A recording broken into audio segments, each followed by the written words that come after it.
Hello, my lovelies. This is going to be our weekly for the week of April the 8th through the 15th. We're going to start with the sign of Aries. We'll end with the sign of Capricorn, and I go by elements to help me keep track. So Aries is our first sign. All right, Aries, we're going to see what your central theme is from the 8th to the 15th. Now, we do have the Mercury retrograde going on until the 25th of April. We also have the solar eclipse on the 8th.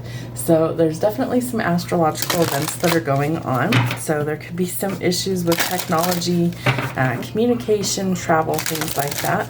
So try not to get your feathers in a ruffle and make sure that you take some time for deep breathing and to just find some peace and calm. Let's see what your central theme is for the next 7 days. All right, regeneration. Stand firm in the eye of the storm. So really needing to kind of be flexible, but also know that if something's not working and it's trying to be released from your life, that there's probably a really good reason for that. Let's see what we've got going on for you in love for the next 7 days. Sun, Moon, Rising, and Venus. What do we need to know for Aries in love?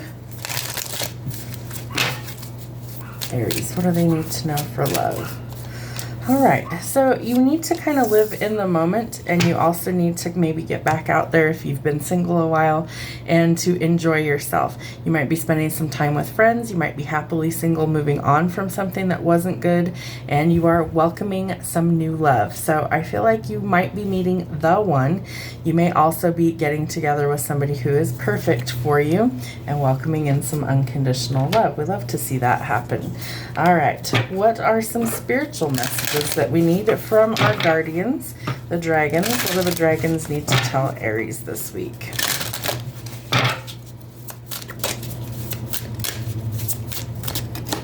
Ooh, independence. All right. So typically fire signs are seen as very independent, right? They're people who are courageous. They're kind of driven, passionate, outspoken. I love how this dragon is very fiery in nature. So it looks like it's in flames. It kind of looks like it's destroying. It almost looks like crystals on this card. I hope that shows up on camera for you guys.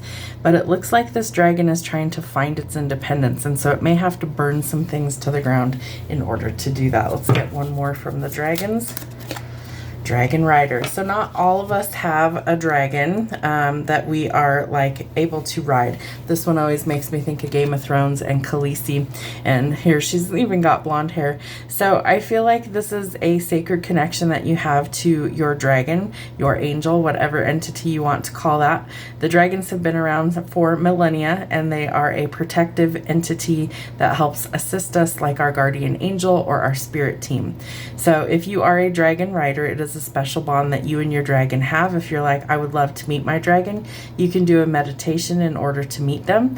You just simply want to sit and focus your energy, and you want to call your dragon to you and then allow them to introduce themselves. Sometimes they'll show you colors, their name. Sometimes you'll feel things. So it's definitely a unique experience for all of us. And spirit needs you to start expressing yourself. So there might be somewhere that you need to actually express how you feel, or expression could be something that you're struggling with right now. I feel like part of that is kind of like coming into your own independence and finding your courage and bravery to express yourself. So your throat chakra, your heart chakra could both be being open. Blues and greens could be significant for you as well. All right, what do we need to know for Aries for the next 7 days? Aries, next 7 days.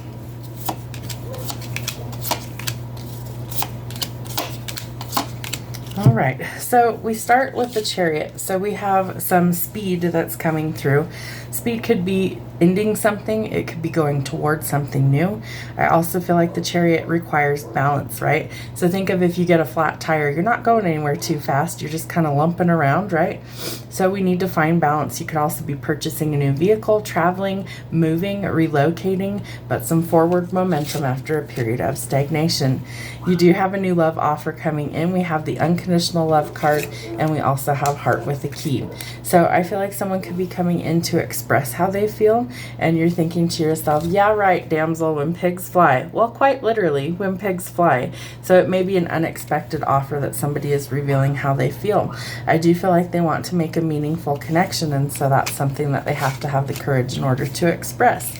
You are kind of on your own right now. I feel like financially you're trying to really be independent, and you do have the independence dragon. So you are going to be able to stand on your own 2 feet. Part of me feels like this is the planning stage for you, that you really want to make sure that you are setting clear intentions, especially if you're trying to manifest. Not recommended till after retrograde ends.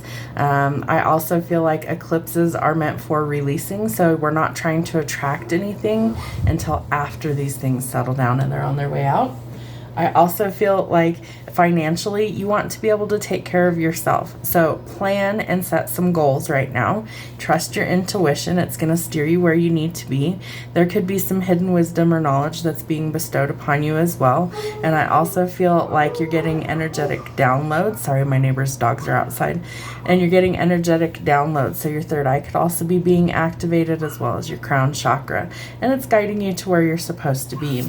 It's also guiding you away from things, away from heartache, away from pain. It's time to work on healing, and that may facilitate quickly. I feel like it's time to leave a lot of toxicity behind, anything with strings attached, anything that's a great temptation for you, that's no good for you, that's caused you a lot of pain. This is the time to leave those things behind.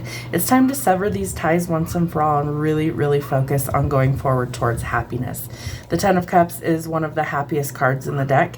That and the Sun card I always view as 2 of the happiest cards. It's contentment, it's family, it's love, it's union, it's marriage.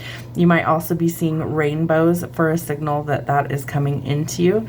I didn't notice this before. There's like a music note up here. Let's see, the treble clef, and I can't remember what this one's called. It's like the loop, and it's got 2 little, the colon next to it. Hopefully that shows up on camera. If anyone knows what that's called, I'm going to look it up. I'll try and put it in the comments if I remember to. But I feel like you're trying to go towards the peace and the happiness, the happy family, happy home, whether that's with a best friend raising children, or whether that's with a spouse or a partner. I feel like you're finally starting to listen to your intuition, letting go of all the toxic and negativity in your life, and maybe expressing yourself and how you really feel, as well as going towards somebody who's really meant for you. Have a wonderful week, Aries.